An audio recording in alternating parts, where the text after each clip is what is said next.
EH Bildurentzat, proiektu modernizatzaile batentzat, berdintasunarentzat berreskuratu behar da.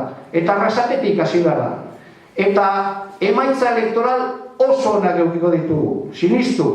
Badaki, egon nintzenean esan dizuela, hauteskunde orokorretan sekulako emaitzak edukiko genituela. Eta baiet esaten zeniaten, baina ez dakit sinisten zenuten.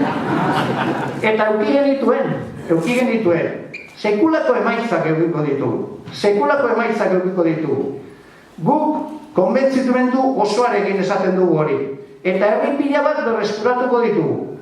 Eta bihar, aurreratzen dizuet, ni Donostian zeintzuk diren gure erronkak berriz ere mahai gainean jarriko dut. Herriaren aurrean.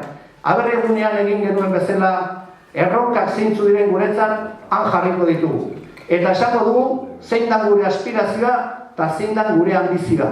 Eta gure ambizioa oso izen simplea du. Euskal Herriarentzat jendarte justuago bat eta aske bat errebindikatu egiten dugu.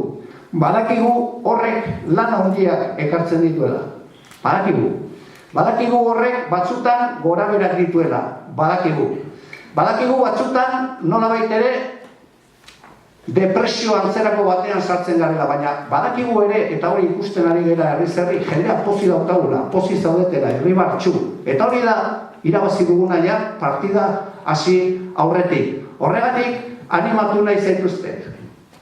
Jendearekin hitz egin behar da, jendea konbentzitu egin behar da, eta Arrasate izan behar da, berriz ere, beti izan dena.